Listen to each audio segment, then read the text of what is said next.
तो दर्शक मित्रों, यहाँ पे श्रीमद् भागवत की बहुत से ऋषि मुनियों ने, बहुत से विद्वान पंडितों ने अलग अलग व्याख्याएं की है, जो अलग अलग रूप से सब सत्य साबित होती है।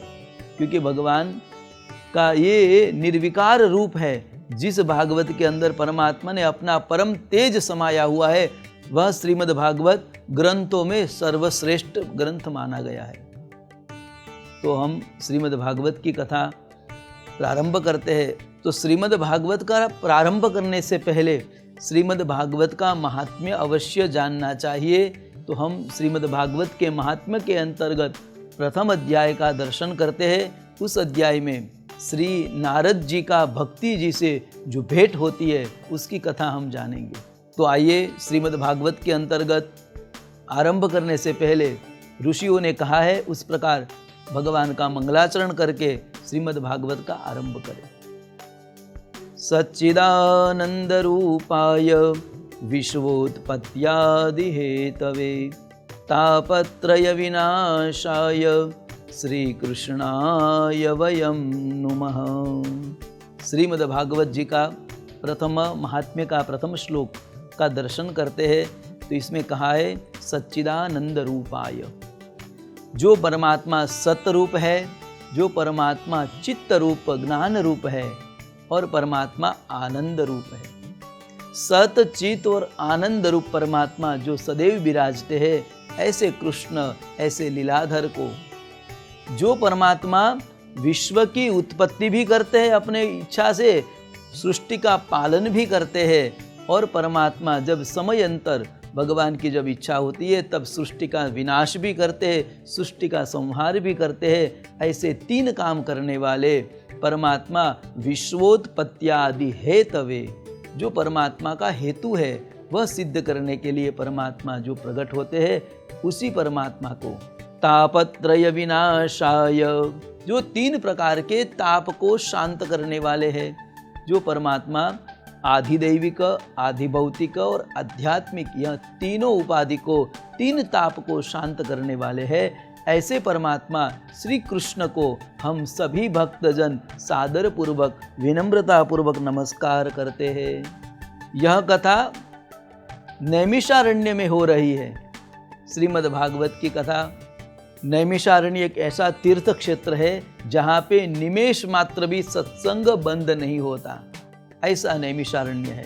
तो नैमिषारण्य में सुत पुराणी उच्च आसन पर बैठकर शौनक आदि ऋषि मुनियों को कथा सुना रहे हैं। उस समय सुत पुराणी ने भगवान शुकदेव जी का मंगलाचरण करते हुए नमस्कार किया। यम प्रव्रजंत मनुपे तमपेत कृत्यम द्वैपायनो विरह कातर आजुहाव उत्रेति तन्मयतया तरवोभिनेदु तम सर्वभूत हृदयम मुनिमानतोस्मि। परमात्मा शुकदेव जी की वंदना की। परमात्मा शुकदेव जी कैसे है?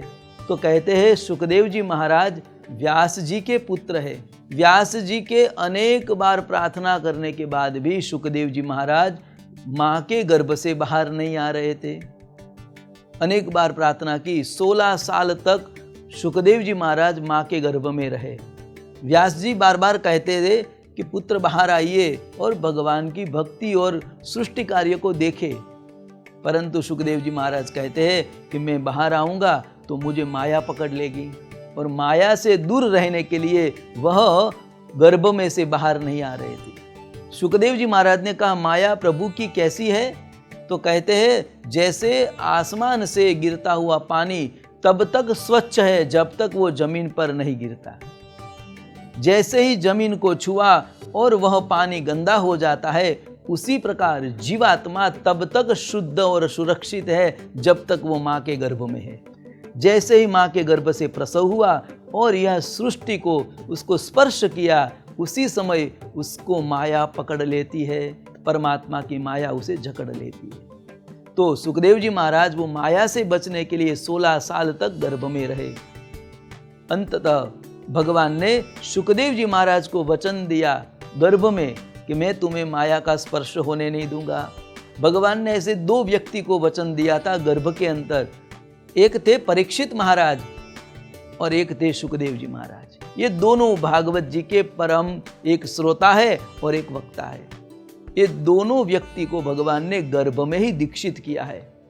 तो सुखदेव जी महाराज को वचन दिया भगवान ने, और फिर बाद में सुखदेव जी महाराज प्रकट हुए, और प्रकट होते ही सुखदेव जी महाराज वहां से चल पड़े। 16 साल की आयु में वह प्रकट हुए, और 16 साल का जैसे युवान आगे बढ़ता है और उसके पीछे व्यास मुनि हे पुत्र रुको, हे पुत्र रुको, ऐसे पुकारते पुकारते पीछे दौड़ रहे। उसी समय सुखदेव जी महाराज ने तो कोई प्रत्युत्तर नहीं दिया, परंतु वहां की लताओं वृक्षों ने व्यास जी को उत्तर दिया कि हे व्यास मुनि, आप मत चिंता करो, वह पुत्र माया से मुक्त है और प्रभु के कार्य के लिए आगे बढ़ रहा है। आप पुत्र मोह से बचो और अपने आश्रम में पधारे। वह पुत्र जब समय आएगा तब वह पुत्र आपके पास जरूर आएगी।